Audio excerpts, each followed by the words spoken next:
Tsunami Studios. Strange Academy, issue 4. It's here. I love this book so much. It's such a fun read. Every time I read, I'm just so happy it exists. And I'm having a good time with it. I think it's been very cool to get a lot of cool revelations in this book. We're learning a lot more of the actual narrative that's being told here for our students at the Academy. And we go to a lot of interesting places. So we open up this book and we get this kind of narration from this group of people called the Hollow. And I guess they're kind of like these tree people or something in that regards, where they're just like these creatures that exist who are like, this humanity has ruined the trees and the leaves and the vines and the world of this place, and we have to stop them while we can, and those students don't know what they're gonna be messing with eventually. And it's like, okay, that's kind of a fun idea. I'm excited to see where that goes, how that could be in relation to what this actual narrative is going to be. That could be really fun. But then we go to the library where all of our students are, and we see there's a couple of revelations here. Doyle kind of starts to get a little angry after he's knocked into a mindless one, and you can see he's starting to let the Dormammu come out in him. You see he's getting a little angry there, and we learn who Zoe is. We learn a little bit more about Zoe because Desi's like, oh, it's your necklace that's keeping you from showing your true form. So Desi rips off the necklace of Zoe, and she looks like, I don't know exactly what she is. I think she's going to be connected to the Hollows. I think I'm starting to have that feeling. She could be a zombie, somebody that's dead but not dead. We'll have to wait and see what happens with that, but I do think there's going to be a connection to the Hollows with her. We'll have to wait and see.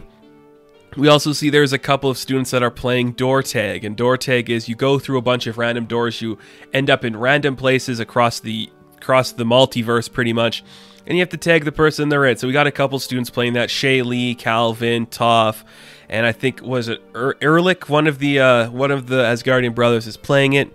So they're just kind of running around having fun. One of them takes Emily, and Emily's like, well, I guess I'm playing tag now. So she reluctantly runs through a door, ends up on the rooftop of New York City. She starts falling to her death, but who comes to save her but Spider-Man? And it's just really fun. It's just a cool moment. He's like, what are you doing playing tag on the top of a skyscraper? I mean, who am I to question things? Carry on. Have fun. They go to a bunch of other random places, one of them being like Asgard, and they see the Warriors 3, and they're like, hey, is that Gunrun's son? And Eric's like, no, that's not me. I mean, it's not him. I don't know what you're talking about. Bye. They go to Weird World. They're just like, this is aptly named. It's correctly named. This place is weird. A lot of weird shit going on in this place. I don't like it. So they start following Toth. I can't remember who's it at this point, but they're following Toth. He takes them to like this weird underwater place where they're attacked by this weird monster, and they're like, man, we should have stayed at the library because we probably wouldn't be attacked by a monster, and we're more likely to die here now. Cut back to the library. There's a giant monster attacking because Doyle opened the wrong book, and an ancient being broke out of the book and started decimating the library. They're all yelling at him like, I can't believe you did that, Doyle. But in his defense, he's like, how was I supposed to know that the random book I opened was going to unleash a random monster? How would I have known that? Luckily, they do manage to get the monster freed up. Again, the frost giant wrangles her. Zelma uses the book to like trap it back in. It's kind of like a weird moment where now they have to kind of like clean up the wreckage made by Doyle, and it was just really fun. I'm liking that they're kind of making Doyle a little less like his dad here, and he's kind of becoming like a little wrecky boy. He's not really great at everything. He's still struggling to fit in, and I think that's kind of cool. And it's just like a really interesting dynamic for that character, because when I originally thought Doyle, he's going to be like the preppy dick, but now he's kind of like the, oh, he likes Emily, oh, he's getting picked on a bit, and you know, it's just kind of fun, kind of an interesting angle that they're taking with that. I like it a lot. We cut back to Weird World, and Emily is still lost from like the group. She's wandering through the woods, the Woolly Woods, which I think, do they have Woolly Woods? Is that a thing in Yoshi? I don't know. Or is it like Yarn something? I don't know. But it just reminded me of Yoshi for some reason. She's just walking through these woods. She meets a thing called Cat Beast, which is like this wizard person.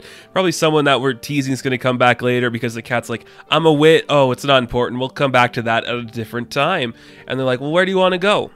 Well, I'd like to go to Strange. And she's like, okay, come on, let's go to the Sanctum Sanctorum. And she's like, no, not the Sanctum Sanctorum.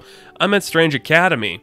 And it's like, oh shit, we're in the wrong place then. And we get a lot of revelations here. One of them being there is somebody captured and being locked up in the basement, or just kind of like in the lower levels of the Sanctum Sanctorum. We don't know who it is. We hear voices that they are imprisoned, and she's like, Emily's asking questions like, who are you? What are you doing here? And the voice is like, well, I can't answer those questions. I don't know if you're ready for them. So I think we're going to see that magic is taking a toll because they have somebody locked up. I think that's the angle we're probably going to go with that. not super positive, but we'll have to wait and see. And I'd be okay with that. I think it works for the most part, that like maybe there's somebody so powerful imprisoned in the basement. That is like where all the negative magic effects are going to, and it's kind of killing them. We do see Stephen Strange appear. He's with like the ghost dog, I think they call it. I don't remember the name of the ghost dog. But they're walking down, and the dog senses something's off. Like, he senses the presence of the cat beast and of Emily, but Strange doesn't see it, and we just kind of, we're realizing that maybe there's more going on here than what's being let on. Maybe, like, these kids are being trained for something we're not sure of. And I think that could be a really cool angle, something that I'm very excited to see. Emily and Cat Beast do manage to get back to the Strange Academy, where the place is still broken up. They're all cleaning. Everyone's just kind of like making fun of Doyle some more. And then Zelma asks, well, where are the others? Are they coming back with you? And like, well, I don't know. I kind of lost them. I don't really know where they are. And then we cut to Calvin, who's kind of still in like this weird world place. He's like in this boggy swamp, and I think he is going to be attacked by the Hollows, which I think is going to be a pretty interesting dynamic. I can't wait to see what's going to happen there. This was a fun book. I always like this book just because it's going to some different places than what we've seen in the Marvel Universe. You know, it's taking us to different places. We're doing different things. We're exploring different areas. We got a lot of revelations here. We know that there's somebody locked in the basement of the Sanctum Sanctorum who's probably going to have effect on why we can do magic freely. We learned who Zoe is, and she's either a zombie or a hollow or something like that. And it's going to be pretty interesting to see. We also know you can run through random doors. We learned who the hollow are, and we know that the Warriors 3 are familiar with the Asgardian twins' father, so that's kind of exciting. I'm very excited for more of this. I think this was a really fun book, a really solid read. It's been perpetually good. I remember I watched, I think it was for the Baltimore Comic Con this weekend, I watched Scotty Young and Umberto Ramos talking about it, and they seemed really passionate about like something they both were really excited to work on, so that gives me hope that this book is going to be lasting a long time. And I hope it expands into the larger Marvel Universe and we see more people maybe interacting with kids from the school.